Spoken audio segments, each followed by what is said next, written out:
It's an 87th Precinct podcast Sidepod, although not unrelated as much as the Star Trek one was to the world of the 87th Precinct.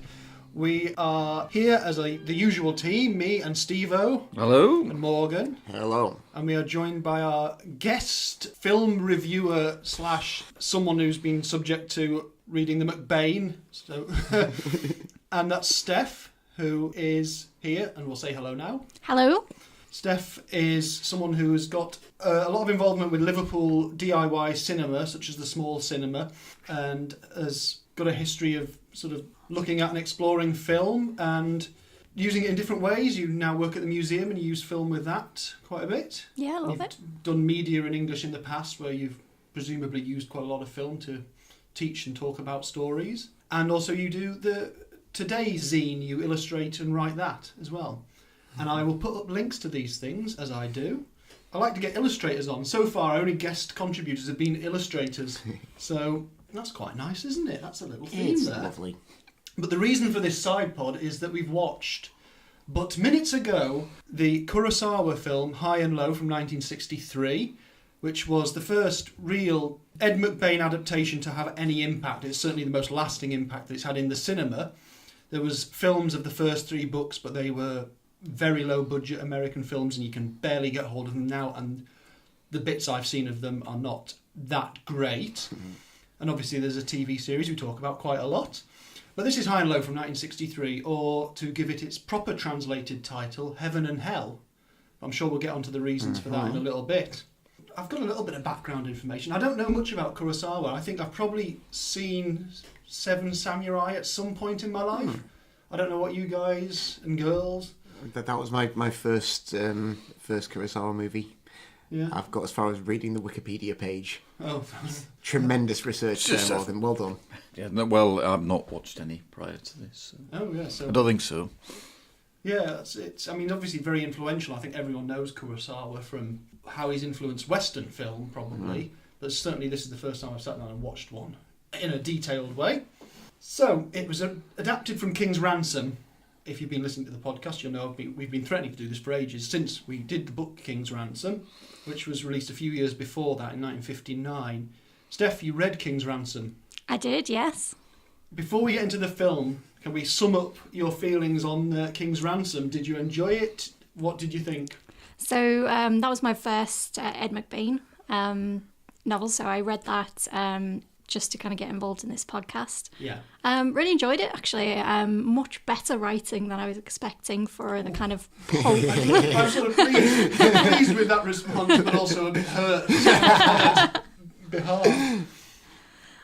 But yeah, really enjoyed it.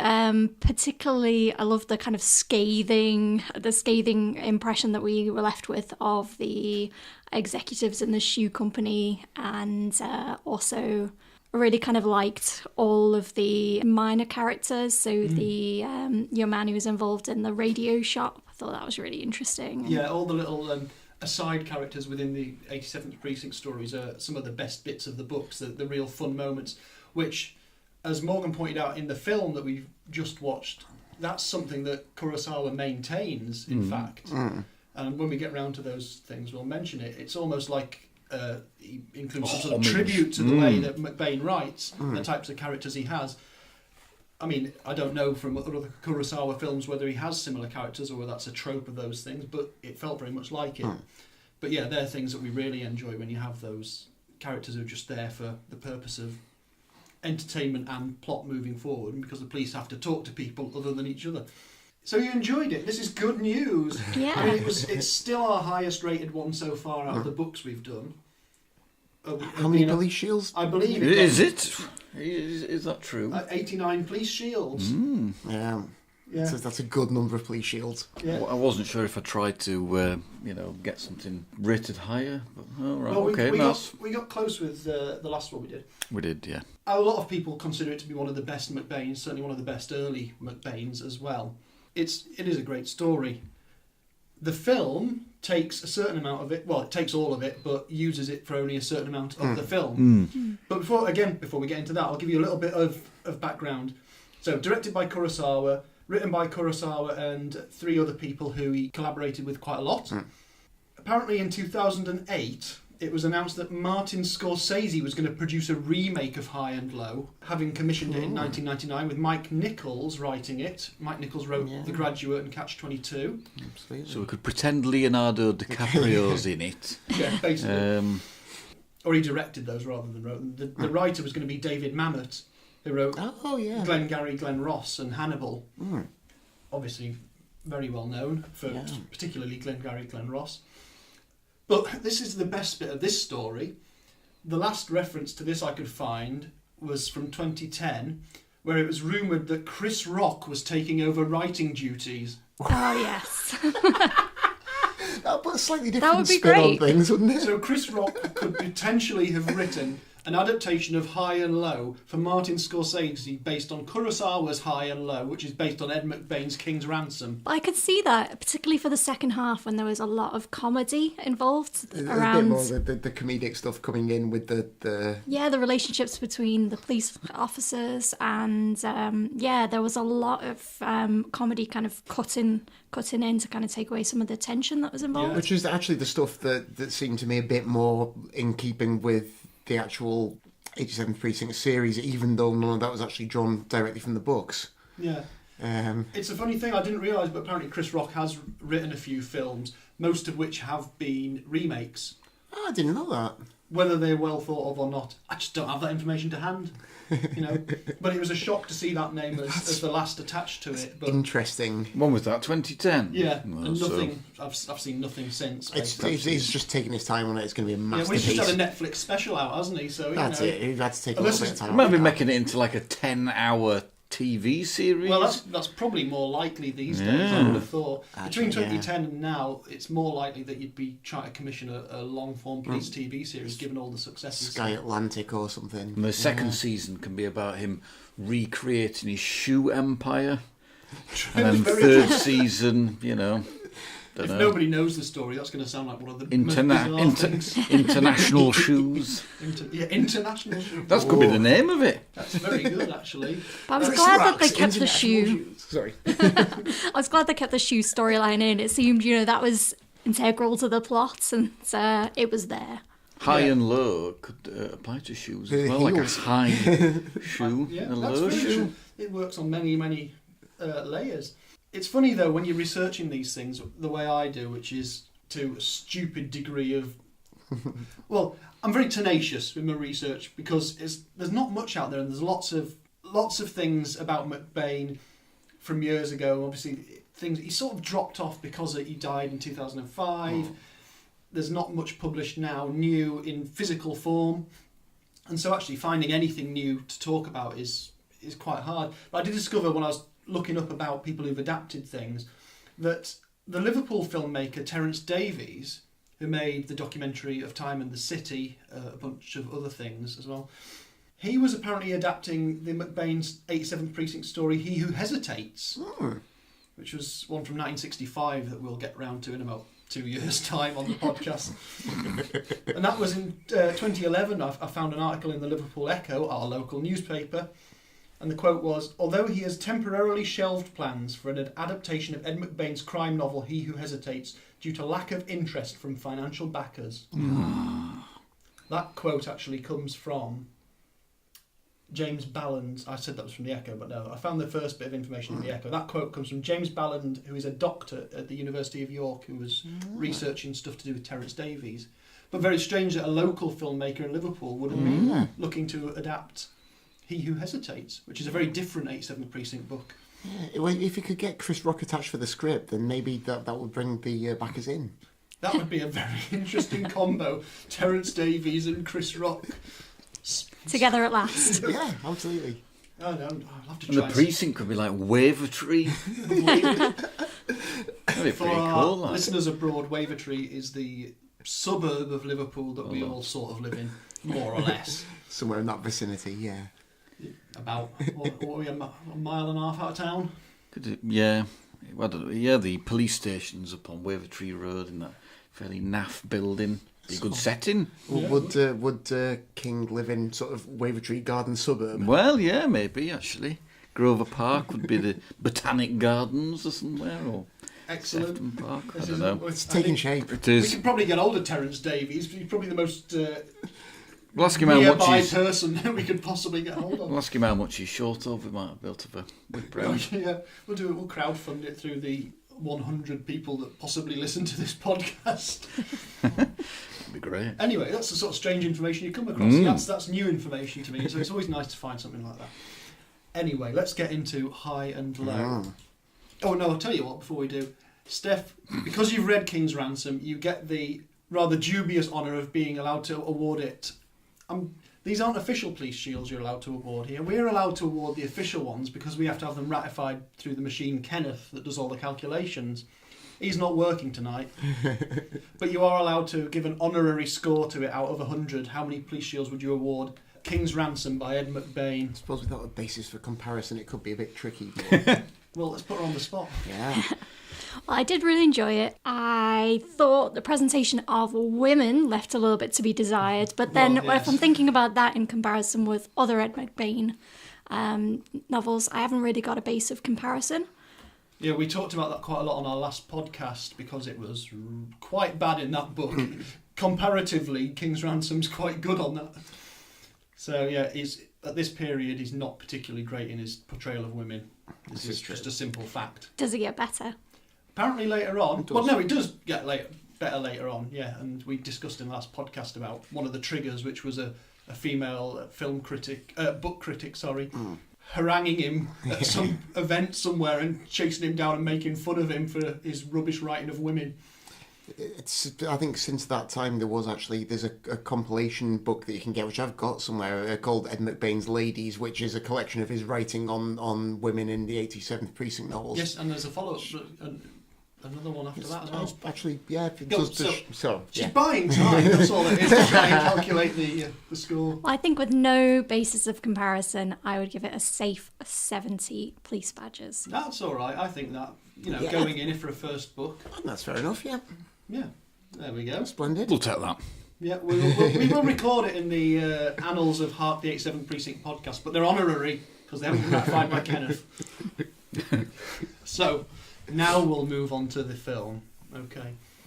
I very, very much enjoyed it. An absolutely amazing film. I knew from its reputation, from my little bits of research, that it was very well thought of, as most Kurosawa things are. I mean, I don't really know much about Kurosawa at all as a person or as what motivated him, other than obviously his films are made in Japan about Japanese themes to some extent, although their themes are usually universal, as they particularly are in this one. Do we know anything more about Kurosawa? I think he was rumoured to. I gather, did he bring more of a Western influence into Japanese cinema, perhaps? I think you can certainly see that Western influence in High and Low. Certainly a lot of the imagery that was being used was very Western, like that opening scene where the young boy Jun comes in and is wearing that cowboy hat. So kind of a nod to those spaghetti westerns. But the spaghetti westerns, in turn, actually, I think, took a lot from Kurosawa's work, didn't they? Isn't A Fistful of Dollars, they were actually, Sergio Leone was basically forced to give him a credit because it's... Yeah, that rings a bell, pretty actually. much a scene-by-scene remake of... I've forgotten what it's a scene-by-scene remake of, but one of his, I remember hearing. So it's like Western cinema imported to Japan and then exported Definitely again. Loads of influence back and forth. I think Star Wars is meant to be massively influenced by him as well. All those sort of new school of directors, American directors in the early 70s, definitely took a lot from him. I think in Japan, possibly when he's in his earlier career, he was frowned upon a bit by some critics for seeming a bit more Western. Is this like mid-career for him then? High and Low. Kind of like starting to hit his peak, I think, yeah. I think he'd done 2 films before this that were considered absolutely amazing. And he had been doing films for about 10 years before he did a bunch of stuff during the war, didn't he? And then, I think, So when was his last, like 70s? 90s. Oh, 90s. I think. Oh, crikey. I think he was working right until a couple of years before his death. Oh, right, I believe he was sort of fated by all the big name American directors in the 80s, so he had a bit of a boost to his career from Spielberg and people like that. Yeah, and George Lucas and people funded some of the thing when he was having trouble getting funding in Japan.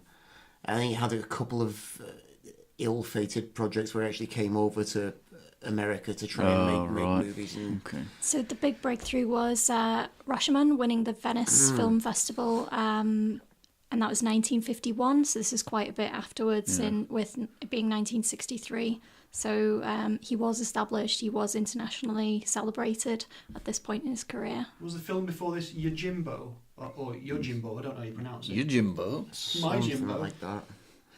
And that was, I think, also massively popular across the world as well. Very much sort of, he was established by that point, and by the time this comes out, he's, you know, a really reliable name. And obviously, because this took some very Western source material in the 8th Precinct, it sort of hit quite well, because detective drama, police procedural had really been a big cultural thing by this point. So it really fits in. And I was worried for a while watching this film about how much police procedure we were going to get, how much of the actual process, and you actually end up getting it in bucket loads. Yeah. It's almost like two films, isn't it? I did find that was odd about the structure, because you get the initial bit that's actually closely based on material from the novel. Very close, But it's done in a kind of, all in a single, as you say, in a single 50 odd minute scene. Beautifully composed, but almost quite stagey in a way. It was definitely very stagey. And then you're just like willing them to get out of there, aren't once you? you get past that scene, it's like it explodes, and then all of a sudden there's this whole sort of other material that's not drawn from the novel, but which feels very much like an M. McBain novel that kind of follows on, and the pace like transforms at that point. The pace is definitely that in terms of being in two halves, but like up and down in the second half as well, because you had scenes whether in the bar where it's obviously really noisy, but that went on for a long time, didn't it? It felt very American influenced as well, like rock and roll, and a lot of I assume were GIs. Yeah, I would think guess so. that would be Yeah. This is something I found very interesting, because for a lot of the film I didn't really sort of think about it being a 60s film. I thought of it as being black and white, obviously, but it wasn't, possibly because it's set in somewhere that's a slightly different culture. It didn't feel like it was laden down with a lot of the things we'd see from a normal film from 1963 until it got to the bar scene. But even that was quite interesting, because it seemed quite modern, because it was a mix of different races, nationalities, and all sorts of stuff. And suddenly you're seeing all these people interacting, and it's not, none of it was played as if it was, oh, here's the rock and roll bit, kids, this is all for you. Perhaps because of the universality of the themes. So, I mean, like, really liked how you guys commented in the podcast about how it was very Shakespearean. And we can see that in his actual adaptations of Shakespearean texts. So we've got Ran, which is an adaptation of King Lear, and also Throne of Blood, which my understanding is an adaptation of Macbeth. I think there were contemporary critics who kind of said this felt like a bit of a companion piece to Throne of Blood almost. Yeah, and you can see that in, like, you know, the ambition of the king character, who's actually called, is it Kingo Gondo, which is fantastic name. But I mean, he's a self-made man. He's got these humble roots, but then he's faced with a classic philosophical dilemma, isn't he? You know, it's the idea of, do you're on the rail tracks. If you kind of carry on the route that you're going, you're going to hit 4 people. If you turn, you're going to hit 1 person tied to the tracks. Yeah. So it's, he's almost given a decision where suddenly he has no option to do nothing. He's got agency, and he suddenly becomes responsible for some way. Yeah. And then in those actions, he has to take on that responsibility and that kind of moral dilemma that goes with that. So I felt that he was a much more sympathetic character than the King character at the end. Definitely. I was going to say, I think they like the book and the movie are both tales about morals, but they're very different ones. Like the author and the filmmaker have got very different agendas. Yeah, it's true. I think just in terms of recap on the book, the obvious thing is it's a kidnapping case where someone steals away the child of Douglas King's chauffeur rather than Douglas King's son, and the ransom is still demanded anyway, and then King has to make a decision about whether to pay it, whilst he's also trying to get control of the shoe company, Granger Shoes in the book, and National Shoes in the film. And then in the book, it plays out in a different way to... Basically, the end of the book isn't in the film. There's a couple of references are made to the paint scraping off the car, which is used for forensic purposes. So that's kept in the film, only as a little side note. There's mention of a toll booth as well, which is in the book and is very important. But in the film, I feel like he felt that I was important to mention it in some way. Yeah. So it's mentioned twice. It's mentioned once, and then at one point we see the cops go through a toll booth and show the shield. Yeah, and that's almost another nod. It's definitely paying lip service to those bits of the book without actually sort of incorporating them in the same way. Yeah. But I would say that the film probably does 80% of the book, almost exactly. But without cutting away to the kidnappers. Yes, that's the other thing, isn't it? As well, we've removed that to and fro, which would make it really stagey, because it could be a two-set sort of piece with, you know, King's Mansion and where the kidnappers are hanging out. Like if you were doing the book, but with this they dispense with that as well because of what comes up in the film later. They do the to and fro towards the end of the film, though, don't they? In a similar way. It's just in the book it's a lot earlier, isn't it? Yeah, and it's not the same characters because by the time we meet the characters that are in the book, they're dead. Yeah. Which was an absolute shocker. I mean, spoiler policy again, but there's no way we can discuss... We try so hard not to spoil the books that we're doing, but... We inevitably do. Yeah, if you're listening to this, I'm going to assume that you've watched it and read it. But with the toll booth, you wonder what his intentions are when he set off. Was he planning on doing like a faithful... Yes, that's true. of the entire book, and he just, you know, in its kind of evolution, just decided to totally... Yeah, the nature of how scripts are written. This might be draft 18. Yeah, that's it. It may have originally started out with the whole thing, and that may just be a remnant of an earlier attempt to make it more like the book, and, you know, so that's interesting. I don't know. But even though the structure is very different in the sense that the villainous characters are kept hidden from us, their presence is felt right from the start in the way that the mise-en-scène creates. You can always see the sort of the low culture, the city in the background. Absolutely, that's really the way the shots get that kind of looking down over the city. Yeah, absolutely. So like with Gondo's mansion at the top of the hill, and then at the bottom what we can see is, you know, the hubbub of the city, but then that separation is really there, I think, as well in terms of the pace. So you've got a really sparse, empty, minimalistic scene. And modern building as well. Yeah, absolutely. And then as soon as you get into the city, it's just crammed. I've never seen a film where there's so much in terms of people, objects. You know, it's just crammed in there. Everything's hot and fast and rammed, and absolutely. And you assume that's really quite a good realistic portrayal of that bit of Japan at the time. Yeah, quite possibly. How much would that have been sets then, do you think? Or do you think a lot of... Yeah. So, because the sequence on the train, which is a standalone piece, it's the real big set piece of the entire film. That's shot on a train. Yeah. There's no way they could have done that differently, because they would, if they didn't do it on a train, they'd have had to do it in a studio with back projection. It would have made it look like a 1940s Hitchcock film. I think that was probably my favourite bit. It was you like trains, well, I do, yeah, but it was just so really well done. And then with them, terrific. the filming of them doing the filming themselves. Yeah, on the train. cameraman's eye shot from behind the camera on the end. Yeah, Going over the bridge, and obviously had the people at the front of the train seeing it. So you got to see it twice, didn't you? When they're doing the ransom handover, and so you got to see it from the perspective of the people at the front of the train, and then obviously a few seconds later the guy at the rear. So the train's obviously a big vital lifeline to the Japanese people and the way those cities are laid out, and so that becomes the place where the ransom swap is going to be made, rather than drive this car to this place, which is very much like every ransom story ever. Yeah.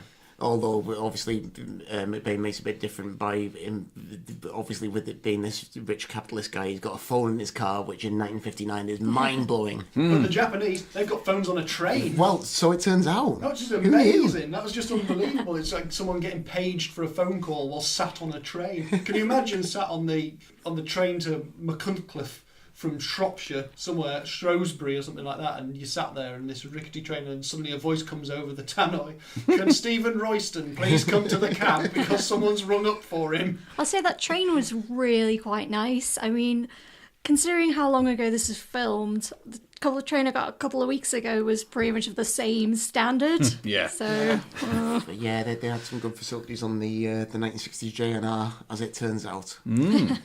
No, it was really good, that bit. It was a great sequence. Would I be completely wrong if I said, what's cinema verite? What's cinema verite? Is that... What's don't look that? at me. I'm trying to think of the term for that sort of true to life type like filming. with the sort of like realistic kind of jerky handheld the camera, sort of point of view. So as Oh, you the move down- handheld camera all, on the all train. that stuff. Like it felt like that, which That is might not be the right term. it might not be the right term, Yeah, but well, I feel like it might be. I'm going to look it up while you keep I wouldn't, talking. I wouldn't have thought you'd have had that many directors adopting handheld techniques And it's then, such because a striking kind of contrast from the very carefully kind of composed stuff that's just gone before as well. It's a remarkable switch of tone, isn't it? And it was so much movement as well. There were just so many characters involved in that scene. I loved all the kind of use of the technology. So we've got the trains, we've got the trams, we've got ships, cars. You know, there's so much movement. yeah, there was. Yeah, he really used the sort of geography of the city as well brilliantly, and the fact that it's this busy port and everything, which contributed to the I guess the mix of like different cultures and everything that was there as well. I guess it's the pace and the panic as well. You know, of Absolutely. that the drama of the scene is kind of created by all of that. Yeah. Cinema verite, which I've just looked up, and don't check Wikipedia, I'm reading this from a much more important site. It's truthful cinema. It's a style of documentary filmmaking, but I think the where it's influential is it combines improvisation with the use of the camera to unveil truth or highlight subjects. So I think it's more about being natural and going into it. So that becomes quite important in a lot of films, to take that approach where it appears more natural than staged, and the bit on the train certainly is Absolutely, that, after yeah. a very much theatrical opening. Yeah, where like every shot is just just composed like a painting, really, isn't it? In the earlier sequences. Yeah, absolutely. Yeah. What was I going to say? About the train as well. Forgot. Oh yes, I know what it was. A year later, the Beatles make A Hard Day's Night. Now, I'm not suggesting that High and Low influenced that, but there's an amazing sequence with that on a train, and there's bits where they're moving down the corridor, and obviously it's the restrictions of shooting a film on a train, because it was an actual train journey. They did no side projection of stuff. And it's so similar to see a black and white thing where you have to move down the train and it feels like you're following them because the camera's handheld, whereas everything else is very big blocky cameras and very stagey. So that was interesting comparison. Yeah, I mean, probably definitely, if not a direct influence, definitely an indication of where cinema was going at that time, certainly. Yeah. Now we must talk about, and I want to really, I'm flying the flag now for the chauffeur whose son is kidnapped. Because in the book, he's very much meek and sort of cowed by his relationship to the man who's got the money who could pay the ransom for his son. It's exactly the same here, except what we've also got here is layers of deference that society, the Japanese society, has to success and wealth and all those sorts of things. And this poor sod, who's called Aoki in this film, the actor who plays him so well, and he's literally makes himself small. He's deferential. He's pretty much like absolutely crushed all the way through it, and then he doesn't get treated very well by anyone at any point, even after he's gone through this ordeal of his son having been kidnapped, and he's just trying to help. And then because Gondo pays the ransom, Gondo gets all the public plaudits. He's the hero. So everyone's like, "Yay for Gondo, da da ba da," but no one is saying, "Oh, and commiserations, Aoki. This must have been a terrifying thing for you because he's just a chauffeur." Yeah, absolutely. He's on a lower rung. Definitely there's class commentary in both the book and the film, but it pans out very differently. Let's say. It certainly does. There's certainly no sympathy not much sympathy for the struggling people on the lower, well, not in the same way for the struggling people on the lower rungs in the movie as there is in the book, certainly. And also, the king character comes out a lot better, doesn't he, in the movie? Definitely, yeah. The police, after a rocky start with him, actually seem very keen on him. Yeah. And at no point does the Steve Carell equivalent call him a turd, which I was disappointed about because that's one of my Well, there's only favourite bits. one little reference, isn't there, to sort of I didn't like him. Yeah, I wasn't sure about him at first, but Yeah, so I mean, he's presented so positively at the end. You know, people are saying he's a good boss. They even go and interview workers within the shoe factory who are, you know, singing his praises. And I'd say, you know, the most heroic characters are the police officers, and they're again, you know, commenting really positively on this character. So I found that really surprising, particularly as, you know, I've read it in such close succession with reading the novel itself. it seems kind of like in the movie, like his honour's been challenged, and he's wrestled with that, but he's really retained that, and he's come out a lot more with a lot more honour than his rivals in the company. And it's certainly the bit where he has that final confrontation with his right hand man, who's just leaves in total abject disgrace, without any of the kind of ceremony that everyone else is kind of given. And, well, to use a clumsy cultural euphemism, he actually falls on his sword, doesn't he?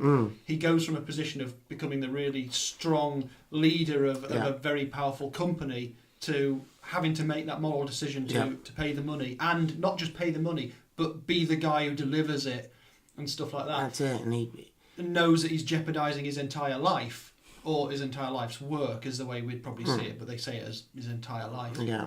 So he does that, and does it with certainly more dignity than Mr. King in the book manages at any point, really. Well, King in the book, it just ends up with him sort of scrabbling around, doesn't it? Basically? Absolutely, It seems like the situation's not as black and white within Kurosawa's depictions. So, I mean, we have got a man who, I mean, we see that he's somebody who's risen up from, he's somebody who's born from humble beginnings, and he rises up. So he is somebody who's worked for everything that he has. And then you've got that kind of question really between responsibility to family and that kind of aspect, and then his social responsibility. So it's like, what is for him the most important duty, I suppose, and he does make the decision that it is social responsibility and looking out for the life of this young boy over the protection of his life, his family, his own child growing up. So I think that he's painted in a way that's so much more sympathetic. Absolutely, yeah. And the decision's quick as well. You know, he makes it overnight. He doesn't have to actually have his wife leave him. Well, there's an interesting thing. His wife in this is obviously an important part of it. He is married because that's part of the story, and it parallels the book in the sense that she was rich when he met her. The same thing happens in the book. But again, because of the cultural differences, she has very little to do in this film other than be the Japanese businessman's wife. Yeah. We only see her out of traditional costume once in one scene. Oh, that's true. And she has little to do other than a bit of pleading. I think her and their son do manage to shame him into the decision a little bit, but it's certainly rather less forceful than Mrs. King in the novel. It's probably because that character type didn't exist in that society. Exactly, yeah. You know, the one in the novel, there's perhaps no direct equivalent. But I thought she was presented very positively. Yes. Oh, yeah. Was it Reiko Gondo? Yeah. Really fantastic character. So even though she's not kind of fleshed out, really, she does have force, and she does influence that decision. Definitely, yeah. And so even though there's a real absence of female representation within this film, she is quite a positive influence in a small way. It's good because you don't have the other positive female character from the novel. I guess the character who would be the equivalent of that is dead before you, as we said. Before you. So the female kidnapper is absent in this. You never get to. I think one of the things that's key in the book is the sort of juxtaposition between, like, everyone really wants money, but there's the kidnappers who want money and are desperate to get it in one way, and then there's King and his corporate cronies who are desperate to get money in another way, and then there's kind of, is one really any better than the other? But isn't it significant that their voices are so absent, though? So, we are seeing these characters of the low, essentially, they're presented as low lives. But, we're not really seeing their perspective. We don't, we see our sort of central villain, whose name is Jinjiro. Is it Taguchi? Yes. Yeah, so his character, we only really see him at the end. We barely see his perspective. His perspective mainly is just looking out of his window up at this dramatic house on the hill. Yeah, so the title, High and Low, which, as we said before, was a way of translating heaven and hell. The literal high and low comes in different ways, but the main one is that the Gondo house is on a hill, on a hill literally overlooking more or less slums. Yeah. And so that's the high, that's the low, even before you get onto the cultural connotations of that as well. One of my favourite things in this is when we finally leave the house and we finally leave the train, you have a shot of this polluted river, and what's playing is a radio with Schubert's Die Forelle, the trout, which is a really pastoral tune about fish jumping out of water. Wonderfully ironic is this horrible grubby river, and then your reflection of your villain in it is an amazing sequence. That it's a very clever choice for the music because it's a piano quintet and a song that Schubert wrote, but it's about the most pastoral water-based thing that you could choose to have, really. And so that was amazing because there's very little music in this film. Very little music. It's there's a bit of incidental music at the start. There's that theme comes back in, but actually the other music you hear is that bit on the radio, the Die Forelle. You hear the rock and roll sort of jazz stuff when they're in the sort of dive areas, and you get. It was very loud with monotonous notes at the end. Yeah, which that's the incidental music, isn't it? Yeah, it's quite uncomfortable to sit through that. It's just... But that's very much Toho sort of sound, isn't it? It's not a million miles away from like the Godzilla soundtrack, because it would have been their studio and their composers and their musicians, I imagine. Did anyone else notice that it almost seemed like Gondo's house was soundproofed, so each time that he went to the window and it opened, the windows opened and all the sound was intruding into... But then otherwise it's incredibly silent. That's presumably a very conscious decision. Except for the clock. Yeah. Almost every scene in the house you have the clock, and at the end they refer back to it when Gondo, despite his selfless act, if you want to call it that... Well... And despite the recovery of the money at the end, he still has his houses auctioned and taken away from him. Yeah, that was a bit peculiar because I didn't really understand that bit. Because obviously he'd got his fortune back. On most of it anyway, Yeah, I think possibly he was operating on such fine margins that everything was, everything was in hock, wasn't it? Because he'd remortgaged to get the money. But at the end, with the clock, that's the only time that it strikes the hour, isn't it? It's just doing the quarter chiming all the way through. And it's the As only though time he's you actually see calling the clock as well. time on his existence, It's I don't know, funny how his the more way you of life. The more you discuss this, the more you realise how meticulously every sodding little thing It's has almost been like he thought knew out. what he was doing. I know! Who would have thought? Not just some hack. But it was such a mix of genre. I felt like it was almost in 3 parts. I felt like that as well. And it wasn't 3 parts like a 3-act thing. It was like it could have been 3 distinct, separate episodes of a bigger story, and you could have gone away from them for a week and then sat down to watch them like a serial, maybe. Particularly when very close to the end, when they're in the drug den and the switch is almost it becomes a horror film. It felt like a zombie movie. It did. It did.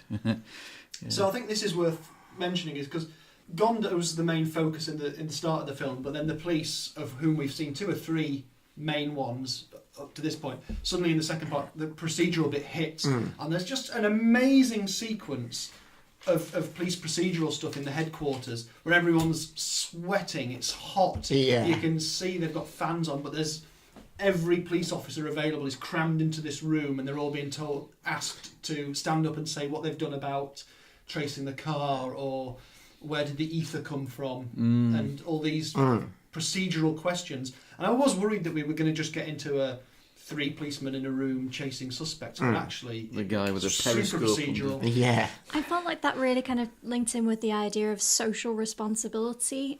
So at the start, we're seeing all a focus on the individual, and it's really condemned, the way that the national shoe company is presented is just with utter contempt. But then as we're moving into the police procedural part of the film, we're seeing everybody's working together. It's just a hive of activity. Yes. But and it's not a single effort. It's not one sort of heroic effort.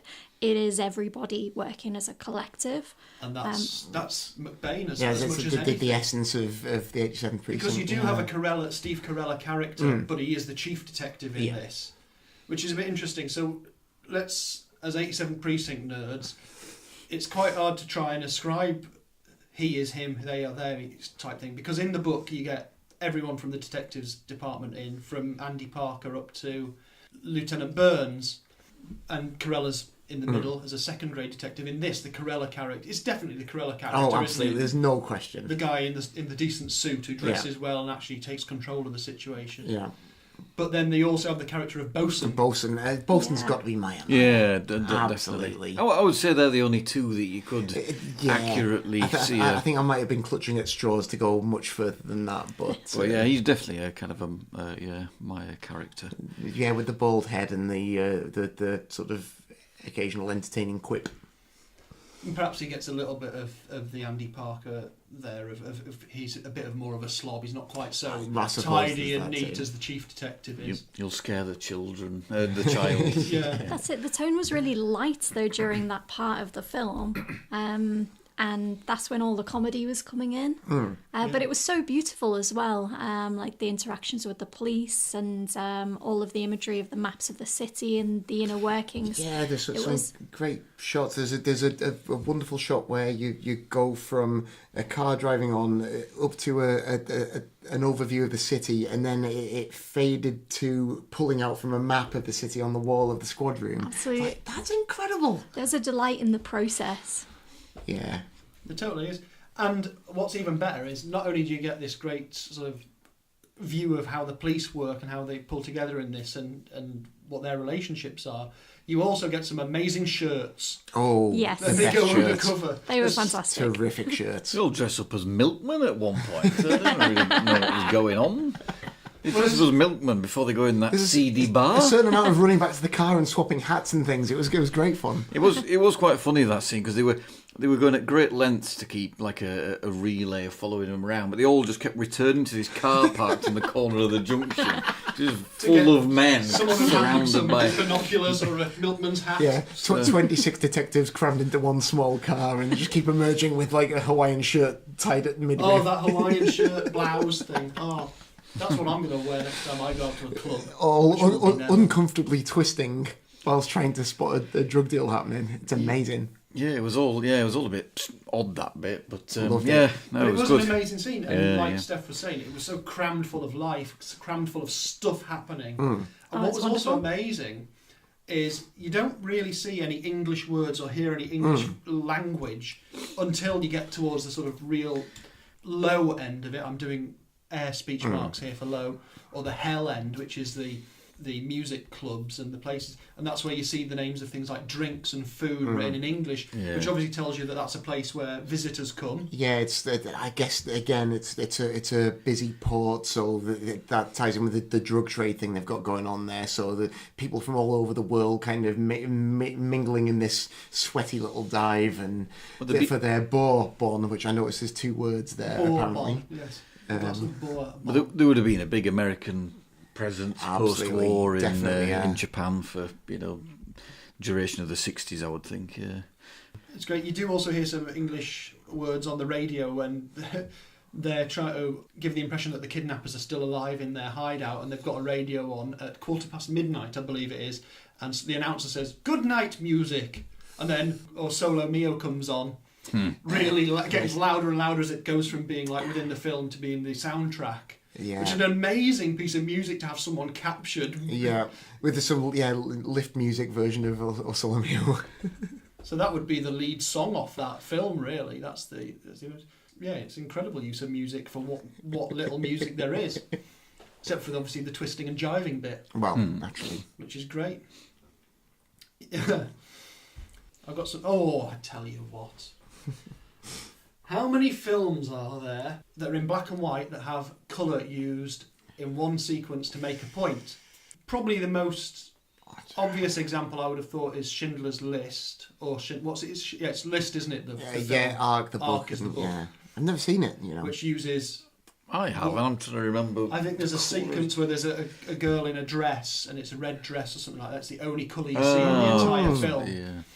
And there's something similar in this with the use of colour, which absolutely knocked me sideways. I just did not expect it. No. Yeah, no, it was really beautiful. striking that. Yeah. Would someone like to describe it? Like an excited child did in the film. Well, it was an image of a distant incinerator chimney. It's got this very vivid pink smoke coming out the top because the detectives put some powder on the bags that hold the money, which will emit pink smoke when burnt. And then we meet the cracker's incinerator operator who's throwing tin cans around in his shack because he can't burn tin. Screaming about how tin doesn't burn. Yeah, it was great fun. Yeah, But great character. But that was a good scene for like you mentioned about how cluttered it was. That was Absolute just junk everywhere. yeah. This dirty, grimy incinerator man. He was a proper McBain character as well. He could have, It could very easily have been written by him, but Well, it was wasn't, his kind of evidence that leads them to then, get their man very shortly after. Really, You do. I mean, I don't suppose it's a criticism. I would be a bit dubious that everything would fall into place quite as well as it does.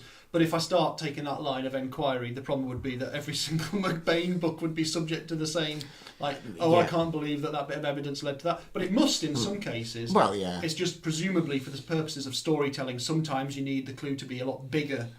Otherwise, we'd have, another 100 pages of really laborious sort of that's it. looking through at the evidence and following leads. You can do a certain amount of that, but sometimes you need to take that big leap, don't you? Otherwise, every mystery novel and every movie would just plod on.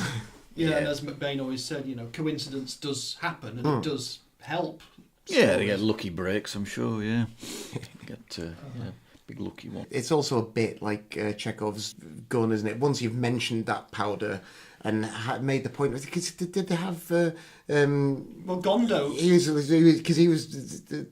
working with the bags, wasn't he? Because he was using back to his roots, using his skills. He's reborn a couple of times in this film, isn't he? Which is something. Once when they get the bags to put the money in, and they have to find a way to conceal these powders that will either make the water turn a colour if it's dumped, or it will let off a smell if it's buried, or it will create the smoke.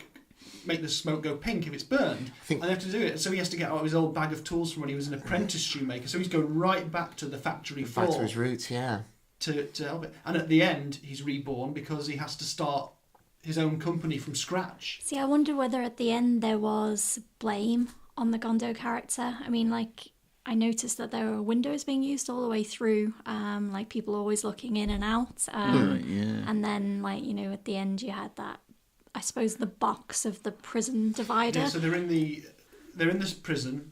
The prisoner has refused to speak to a priest, but has asked to speak to Mr. Gondo. And so they're sat on either side of a divider. A scene we've seen many times in many films. They've got the little communicator thing, and there's a grid window rather than a glass window. So they're face to face, aren't they? Well, there must be a glass window because there was reflections, wasn't there? There's the reflection, and the reflection, the two men kind of were reflected into each other. I think that the prisoner's got a grill on his side to prevent him from getting to the glass. Okay. I thought that was really, really interesting, because at that point what we're seeing is, we're seeing the killer kind of completely breaking down. We're not seeing a villain, we're seeing somebody who is at their lowest, just and then psychologically broken by whatever the circumstances of his life are, which he doesn't really reveal. Yeah, he just kind of Absolutely. mentions briefly, doesn't he? You know, he's seen some things. So they're not good. There's the absence really of his story, his whole side of the story, his narrative is just not there. But interesting, really, because, you know, at that point it's like, okay, that's where we're being left. But is there blame for Gondo? And, you know, what does he represent? We're seeing kind of like power and him up on his, you know, citadel on the hill. And then there's always been that divide. Or maybe it's that sort of awakening, really, in him where he's come face to face, really, with a different perspective. I think there's definitely some introspection on his part at the end, and you can see that in the image where the barrier slams down between them and he's just left looking at his reflection. And also, you see, before we get to that sequence, we stumble across Gondo in the street, don't we? Just stood staring into the window of a shoe shop. Yeah, just looking like like his world has just collapsed around him. He's gone from the high down to the low, and he's having to start there again. Absolutely. Although they do recover 29 million yen. So, Give you it know, back a to little him. bit easier to start over. But I suspect he won't be buying any houses on hills after that one's gone up to Very auction. true. Probably, yeah, it was kind of suggesting if you're 29 million yen, you still can't afford your clock that's on the mantelpiece. It's a very nice clock, Stephen. It was a really good clock. So, yeah, that was a bit of a weird aspect to the plot, that, I thought. But anyhow. There's kind of a strange theme of justice, and actually, is justice really being served? Well, the police is effectively the heroin addict who dies as a result of, you know, they've got their man, haven't they? They pretty much sacrifice that heroin addict. Yeah, and it's just not even Just to referred make sure to. that he gets a murder charge on some... In fact, they pretty much entrap him into well, that I mean, so that they can... And nobody even... I don't want to speak for us all, but I don't know that much about 1960s Japanese police and judicial procedures. Funnily enough, it's not in my wheelhouse. It happens to be a specialist subject. No. No, it's an odd one. But yeah, none of the characters, like, even mention remorse.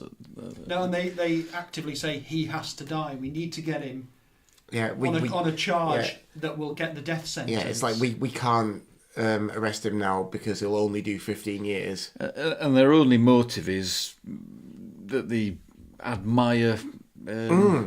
It's important that justice is served for Gondo, so we've got to get his money back because his pride's been kind of affected and his career at National Shoes has gone belly up. That's like their only motivation, really. It's strange. He's tormented as well, What? you know, with the... I suppose with the press, so the press reporting and how like Gondo becomes this hero. So it's a complete failure of his plan. You know, there's a quote in the film that's "It is Gondo's turn to laugh at you." So it just completely fails in every sense, and that humiliation that he's trying to, because that was the motivation really, he's trying to humiliate and bring him down from his tower on high, but that is so unsuccessful. Yeah, he ends up actually sort of accidentally redeeming him somewhat from being this sort of relatively ruthless money-grabbing kind of character that he was. They make a point of the only thing he spent money on as well was the heroin. Yeah. Like, you know, like there's nothing worse you could imagine that you could spend money on than that. And that's... Of course, the kidnapper, the baddie, he doesn't actually know anything about Gondo's background, so he doesn't know that Gondo's come up from poverty, whatever it is. He's come from a poor background and built his way up. But he's just seen him as an icon of everything that's wrong, everything you've got that I haven't got. And it's just amazing the way those things sort of intertwine or parallel or bounce off each other. But yeah, his character isn't, you know, he's like a trainee doctor, isn't he? He is, yes. So he's got a very positive purpose. He's gone after, because doctors go to help people. Well, and you would think he's got a fairly... He goes slowly up staircases so the police can see their scars. Within time, you would think he would end up having a fairly affluent life. But his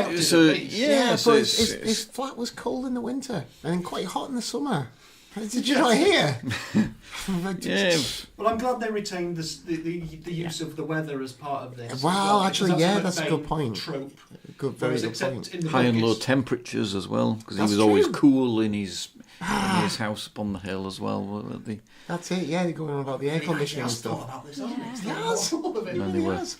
But yeah, using the weather absolutely, because it was very, very apparent in a lot of those shots, wasn't it? Just how much people are struggling in the heat. Well, what's his name was mopping his bald head all the way through the film, Sweaty wasn't he? cops. Sweaty cops. I suppose it's the morality of, like the individual, and how, the message of the film seemed to be that it's not about the individual, it is about the social benefits. Even like Gondo says at one point, is it a crime to think of myself? And it seems like, yes, it is. Because anyone that's done that is now, going for the chop. Yeah, maybe that was also a cultural tipping point in Japan at the time. Maybe that sort of change from rebuilding the country, moving away from that very deferential sort of.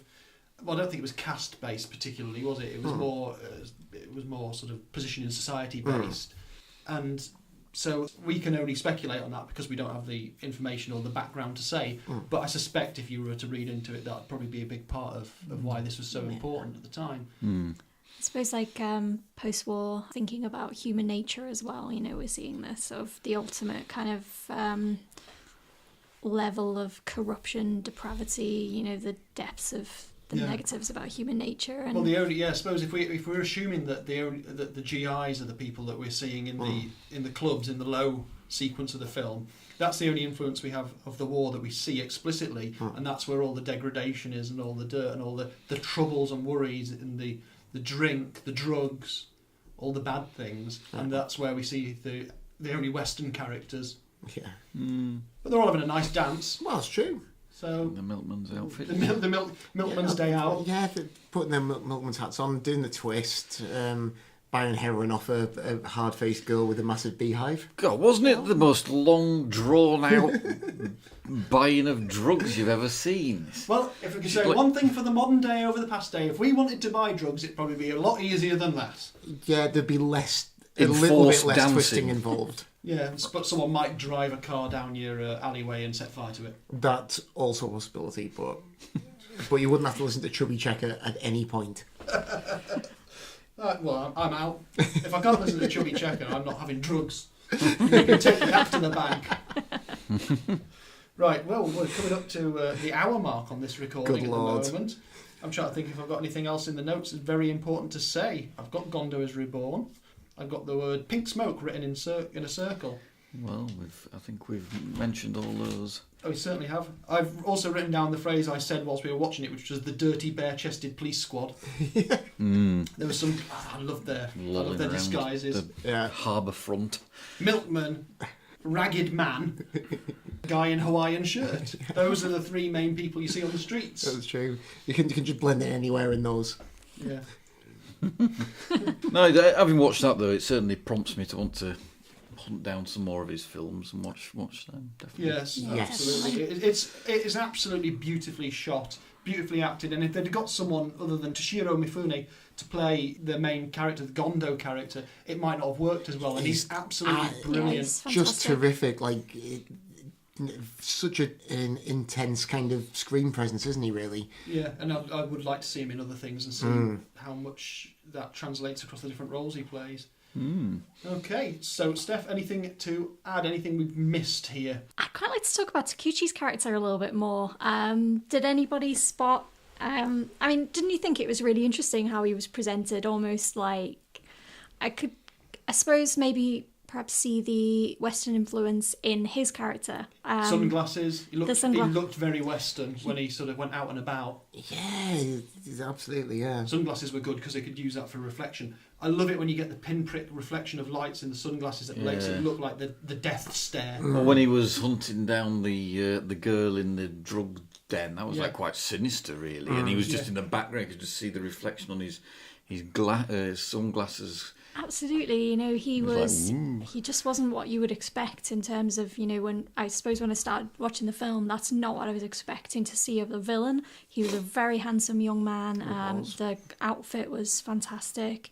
He did look, he looked fantastic in that white shirt and the mirrored specs. But, like a real kind of Hollywood bad boy. I'm trying to think what was out at the time that might have seen that. With a few years after sort of like the arrival of like James Dean and Marlon Brando, aren't we? So I'm guessing that's probably some of that influence in there, maybe. I'd say for definite that is that sort of cool youngster look, the threat of that as well. Yeah. Attach it to rock and roll. That's a Yeah. thing that happens a lot at that time. Definitely this chain-smoking bad boy. Yeah, definitely more in the James Dean mould than, say, the Cliff Richard mould. Yeah. I'd love to see a movie with like a Cliff Richard style villain. Yeah. But maybe the That's him ages... doing the show right here. Driving around in a double-decker bus. Why can't we find him? Maybe the age is significant though, because he is a young man. He is kind of at the prime of his life. And then if we're thinking about Gondo's character, Gondo's made decisions that have taken him to this kind of rising up in status, which has led him really only to misery and corruption. Whereas we're seeing a very different path for this young man, but actually the same misery, the same kind of suffering, but then amplified and taken further. No, that's true. It's so for all its beauty, it's very dark. But he's as a baddie as well. It's amazing because he only does a certain amount of the dirty work, so he still thinks of himself as better than other people. He thinks he should be rich. He doesn't appreciate that would make him as miserable or whatever we're supposed to think. So when he gets other people to do his dirty work, he goes and finds these drug addicts and cons them and threatens them, and is ultimately undone by his unwillingness to get his hands dirty. Yeah. But he's amazing. So youth versus age as well is another part of this. There's lots of high and low, heaven and hell. Yeah, I mean, youth and old. they're not subtle juxtapositions, but it all works really well. So it's like the next generation is doomed to in this place of corruption. Yeah. It's not a hip young thing type film. Hard Day's Night, I mentioned before, a year later. That's the birth of youth or a symbol of the birth of youth as a positive and exciting new force. In the 60s, there's not much of that going on here. No, it's pretty much like everyone's doomed. At no point did any cast of Dad's Army turn up. No. They would have helped, I would have thought. It'd be great if Arthur Lowe came in as the chief of police. Oh, yeah, what a treat. And Wilson. Not taking this very seriously, are you, Wilson? Oh no. Somehow we always managed to crowbar in some reference to British comedy series. At least it wasn't the Carry On films this time. For once. For once, indeed. I think we're going to have to wrap up there because people will spend as long listening to this as they will watching the film. And it is a long film. It's a long film. It's worth taking the time, though, definitely. Actually, I now want to mention as well the fact that the first section, the section based on the book really explicitly, that's very long. It's a massive chunk of the film, and if I can imagine people watching this and thinking after 40 minutes, oh, this has been in the same room with the same characters, I'm going to turn this off. Well, I must admit, I must admit when I was watching that, I was thinking, I can't bloody wait till we get out of this room. But I think that was the entire point of it. It's I think so. Trapped, like the kidnapper was trapping him with the power of a telescope. And it's deliberately kind of quite claustrophobic. Yeah, it was. I think it was kind of purposely. Yeah, you realise afterwards, yeah. while you're watching it, it's you kind of think, what on earth is going on? This fella's going to be a good filmmaker, but he's just been in the same set for 50 minutes. Daft that. And it's made by Toho Studios, who made the Godzilla films. Sadly, no Godzilla No cameo. crying Godzilla. I assume they maybe cut that out. If you get like the director's cut, then Godzilla does show up for a few minutes at least. That would be wonderful. And actually, its premiere in... I'll give you a little bit of background as our sort of parting thing here. Its premiere in America was at the Toho Cinema. They bought a cinema in New York and showed lots of films out, of which Kurosawa's films were obviously primary sort of content for them. And this was one of the first ones they showed there. Fantastic. So they owned a few cinemas in America, and this is the one. Cool. Good old Toho. Yeah. Still making films today. Terrific. Shall we give it an honorary award of Police Shields as a film? Yes. I think, because we might end up reviewing other films and we could maybe have like a separate little kind of honorary Kenneth's going scoreboard. to struggle under the computational power required to hold we've more got than one variable at a time. We've got Ice, the TV movie, to come up. Well, that's another thing.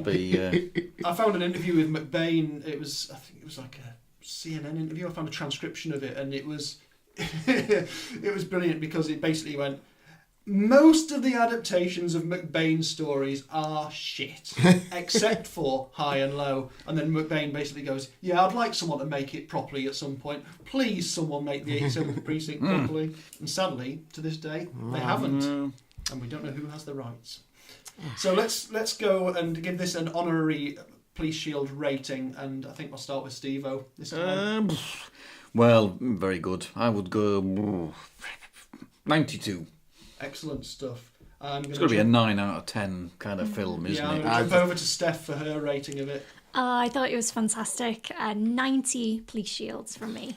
So that's 92 and 90. I can't remember if I pressed the plus button there. There we go. Because I'm not using Kenneth, I'm using a calculator. Kenneth's not here today, as I explained earlier. I will feed this in later, so all the numbers are kept in the same place. Morgan.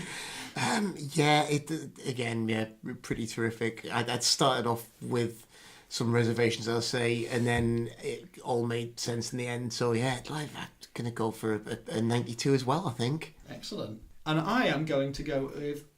I'll split the difference. I'll have a 91, I think, on this. It's an absolutely superb film. Definitely give it a watch. Even regardless of my love for the McBain stuff and knowing that as source material, it's just brilliant. It's very much its own thing. Yeah, definitely. So, what do we do at the Hark, the 87th Precinct podcast, when we come up with a number like 91.25?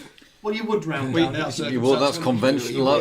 Perhaps in this scenario we round up. I don't know. Maybe, yeah. Do you know? Well, let's do that. Let's reverse the system and round up to 92 police shields. 92 police shields for Kurosawa's High and Low. Conventional maths I refuse adopted. to. Yeah, well, I'm not very good at maths, so I like to keep things in an entirely ludicrous Well, we way. can use the mode, can't we? There, the most frequent. I So will 92. trust you. Well, I think it's on that. or is it modal? Can't remember. That means something to do with music for me. Yeah. That's it. Anyhow. Well, thank you very much, gentlemen, and super special thanks to Steph for coming on here Oh, and thanks for thank having you. me. lending some actual note-taking to the proceedings. No. I wrote some notes, but they were... Different techniques are adopted normally. Yeah. And the last thing I've got to say before we go is one word that was mentioned in the film, albeit in Japanese, and I can't remember what the Japanese word, but I'm going to finish on a particular word after you've said goodbye, Steve-O. Goodbye. And Morgan. Fairly well. And Steph. Bye. And from me, it's pantograph.